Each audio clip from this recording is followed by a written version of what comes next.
मोफत मिळालं तर लोक कामं का करतील? मोफत सायकल आणि वीज देण्याच्या एका महत्वपूर्ण निवेदनानंतर सुप्रीम कोर्टानं हा निकाल देत चांगलाच फटकारलाय.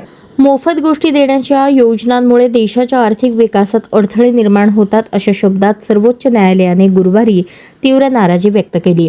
अशा योजनांबाबत फेरविचार करण्याची हीच योग्य वेळ आहे. राज्यांनी सर्वांना मोफत अन्न, सायकली, वीज देण्याऐवजी रोजगाराच्या संधी निर्माण करण्यावर भर द्यावा असे सांगत न्यायालयाने परखड बोल सुनावले. ग्राहकांच्या आर्थिक स्थितीचा नीट विचार न करता तमिळनाडू पॉवर डिस्ट्रीब्युशन कॉर्पोरेशन लिमिटेडने सर्वांना मोफत वीज देण्याचा प्रस्ताव मांडला असल्याचे सर्वोच्च न्यायालयाने दखल घेतली.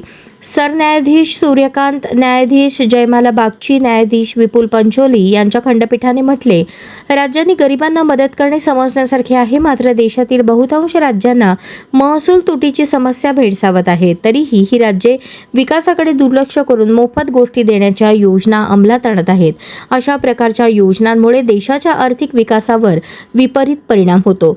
तमिळनाडूमधील द्रुमुक सरकारच्या नेतृत्वाखालील वीज वितरण कंपनीच्या याचिकेवर सर्वोच्च न्यायालयाने केंद्र सरकारने अन्य काही जणांनाही नोटीस बजावली आहे. या कंपनीने वीज नियम 2024 मधील एका तरतुदीला आव्हान केले होते. न्यायालयाने म्हटले की राज्ये ही विकास प्रकल्पांवर खर्च करण्याऐवजी दोनच गोष्टी करत आहेत. एक म्हणजे पगार देणे आणि दुसरे म्हणजे मोफत गोष्टींचे वाटप करणे. तमिळनाडूतील वीज वितरण कंपनीने 2024 मधील वीज दुरुस्ती नियमातील नियम 23 ला आव्हान दिले.